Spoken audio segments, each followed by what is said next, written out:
Shalom Adonai, seja bem-vindo ao canal Evangelho Eu, tudo bem com você? Hoje nós vamos falar à luz da Escritura sobre um assunto um tanto polêmico e que gera dúvidas em muitas pessoas, o divórcio. É um fato que o divórcio nunca esteve nos planos de Deus. Ele tem a ver com a velha natureza caída do ser humano e sua dificuldade em se arrepender e também em perdoar. A Escritura é clara em nos mostrar que Deus desaprova o divórcio. Deus criou o homem e a mulher para que os dois constituíssem um lar e começassem uma família.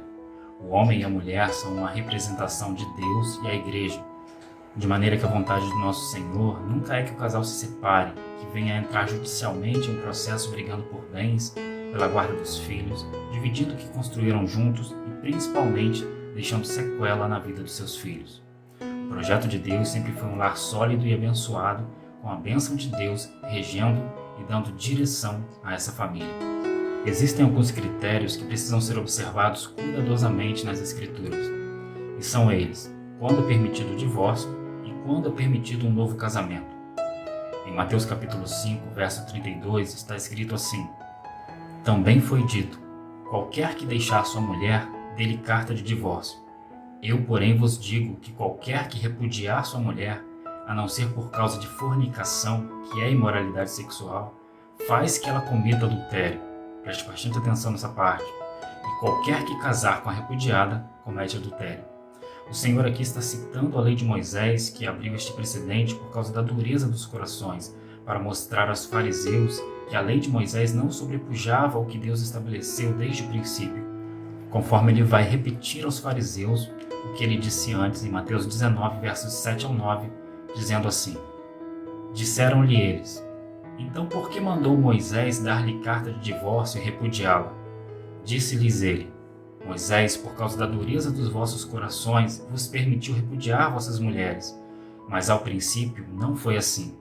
O que Cristo estava dizendo aos fariseus era que aquela aplicação de Moisés se deu dentro de um contexto, mas que não configurava a vontade de Deus estabelecida desde o princípio.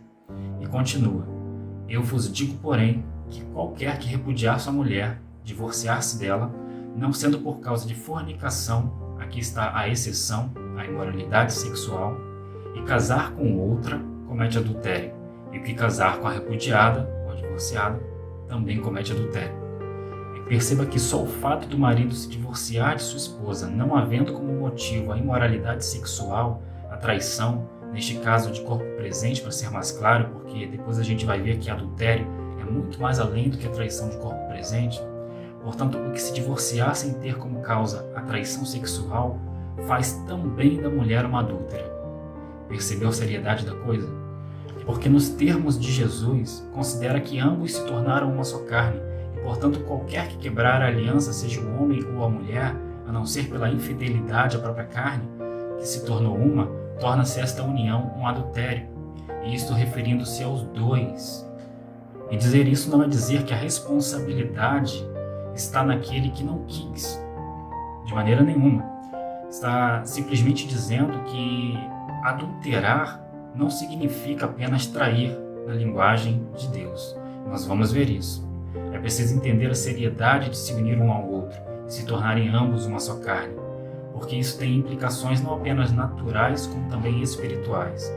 Não são apenas os filhos o elo de ligação entre um casal, senão que, em primeiro lugar, o fato de terem se tornado uma só carne, que os liga para o resto de suas vidas, como está escrito em 1 Coríntios 7, versos 38 ao 40, dizendo assim: de sorte que o que a dá em casamento faz bem, mas o que não a dá em casamento faz melhor.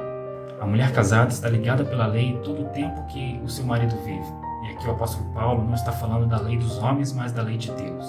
E prossegue: mas se falecer o seu marido, fica livre para casar com quem quiser, contanto que seja no Senhor.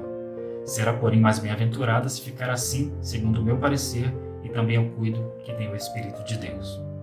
Então acredito que tenha ficado claro que configura adultério a ambos, homem e mulher, caso um ou os dois decidam se separar somente por uma incompatibilidade qualquer que não tenha respaldo na imoralidade sexual.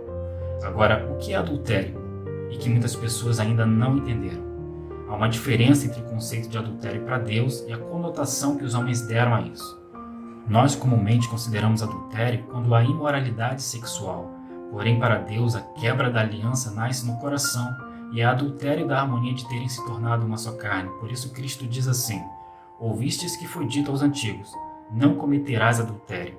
Eu, porém, vos digo que qualquer que atentar numa mulher para a cobiçar, já em seu coração cometeu adultério com ela. Mateus 5, versos 27 e 28. Mas então você pode dizer: mas isso é muito elevado, quem pode suportar? Ora, todos os que têm em si o Espírito de Deus. O apóstolo João vai dizer o seguinte: meus filhinhos, estas coisas vos escrevo para que não pequeis. E se alguém pecar, temos um advogado para com o Pai, Jesus Cristo, o justo. E ele é a propiciação pelos nossos pecados, e não somente pelos nossos, mas também pelos de todo o mundo. E nisto sabemos que o conhecemos, se guardamos os seus mandamentos. Aquele que diz eu conheço e não guarda os seus mandamentos é mentiroso, e nele não está a verdade. Mas qualquer que guarda a sua palavra, o amor de Deus está nele, verdadeiramente aperfeiçoado. Nisto conhecemos que estamos nele. Aquele que diz que está nele, também deve andar como ele andou. 1 João 2, 1 ao 6. Portanto, aquele que errar e se arrepender, encontra o perdão de Deus. Mas aqui está dizendo que aquele que não guarda seus mandamentos, não se esforça para andar neles, não está vivendo na verdade. Então vemos que não basta apenas o adultério para que haja a quebra da aliança e o cônjuge ter respaldo para se divorciar, mas que é necessário ter o adultério com a contaminação do corpo, que é a imoralidade sexual. Neste caso, Cristo excetua, deixando livre para se divorciar o cônjuge que foi vilipendiado, que foi traído.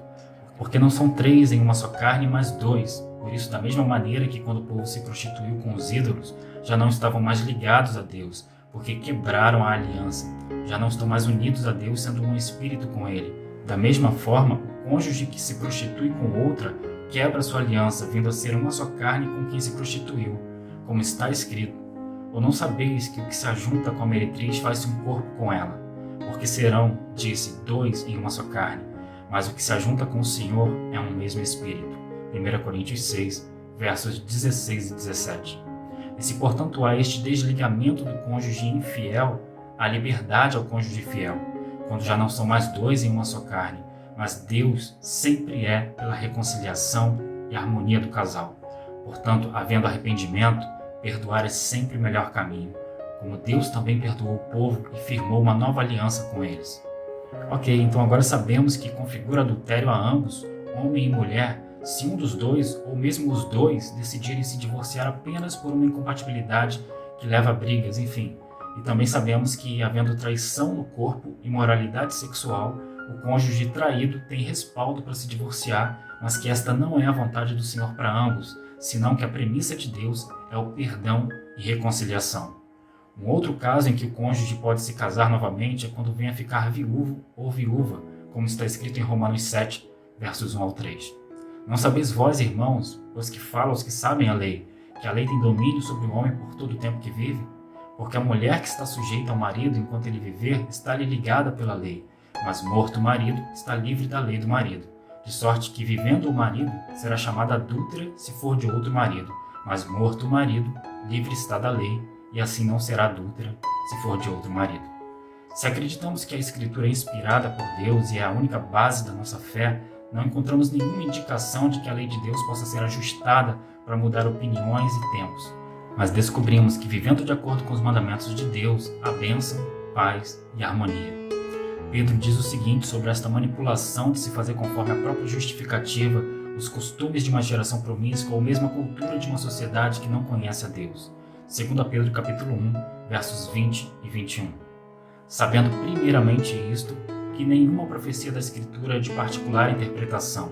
O que ele está dizendo é que não podemos inclinar as Escrituras para o nosso contexto de vida, sociedade ou cultura. E prossegue dizendo: porque a profecia nunca foi produzida por vontade de homem algum, mas os homens santos de Deus falaram inspirados pelo Espírito Santo. E existe um outro fato em que, a meu ver, pelas Escrituras, tem o cônjuge respaldo para o divórcio sem novo casamento. Um fato que pouco é observado, porém é muito sensível e importante ser tratado e não negligenciado, que é o caso em que existe agressão física. Não se trata de imoralidade sexual, mas será que a pessoa deve ficar toda a vida aguentando ser agredida fisicamente pelo seu cônjuge? O que pode a Escritura nos orientar a respeito disso? O apóstolo Paulo, instruído acerca do casamento, em Efésios 5, diz que ninguém jamais odiou seu próprio corpo, antes o alimenta e dele cuida, como também Cristo faz com a igreja. Efésios 5, verso 29. Por esta maneira, se alguém agride a esposa, que é uma só carne com seu esposo, logo esta união está quebrada, porque infere destruição à sua própria carne. Está escrito que o vínculo da perfeição é o amor. Colossenses 3,14. Contudo, por causa do mandamento e do que representa tornar-se uma só carne, neste caso de agressão, considero, pelo que mostrei na Escritura, que o cônjuge não deve permanecer em ser agredida, porque isto é uma quebra de aliança. Porém, permaneça sozinha até a reconciliação, e vir Deus a restaurar esta união pela fé que deve existir na confiança em Deus. Então alguém pode perguntar, mas e se ele não quiser ser transformado e restaurado? Meu aconselhamento pela Escritura é que espere confiante sempre na restauração.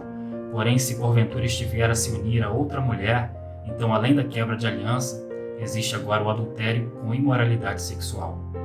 Preste bastante atenção agora. A banalidade do divórcio gerou uma sociedade promíscua, não disposta a escolher com princípios de Deus, aos que de antemão conheceram os princípios de Deus, porque muitos casaram-se sem conhecer tais princípios, mas isto não justifica nossas escolhas, e principalmente essa sociedade que trata o casamento de forma banal não está disposta a lutar para encontrar novamente as primeiras coisas que de bom ao longo do tempo foram deixadas de lado um no outro, e pelo qual um dia foram motivos dessa união. Se as intenções desses corações eram as mesmas, porque se foram as mesmas, é preciso perfazer o caminho de volta e ver aonde as mãos se soltaram nesta caminhada, que levou cada um a dar seus passos à sua própria maneira, enxergando tão somente a si mesmos, até se darem conta de que estavam a trilhar o caminho de suas próprias vontades sozinhos. Portanto, agarrem firmes cada um na mão de seu cônjuge e não se percam um do outro, mas façam tudo juntos como uma só carne, porque logo atrás vêm seus ramos, clamando os nutrientes desse amor para frutificar. E são estes nutrientes do exemplo de vocês que vão dar forma, cor e sabor às decisões de vida tomadas por seus filhos, pelo exemplo do que observaram naqueles que os precederam, e do qual estes gerarão também suas próprias sementes, influenciados pelo mesmo parâmetro, digo, do reflexo do exemplo dos pais nos filhos. E eu sei que você me entendeu sobre o quanto há uma responsabilidade e seriedade em tudo que trata o casamento e a constituição de uma família. Espero que você tenha tido esclarecimento e conforto até aqui, e sobretudo não busque no exemplo da sociedade suas respostas, mas busque-as na palavra do Senhor, e Ele te esclarecerá, como está escrito. Por isso diz, desperta tu que dormes, e levanta-te dentre os mortos, e Cristo te esclarecerá. Efésios 5:14. Te vejo no próximo devocional. Shalom Adonai.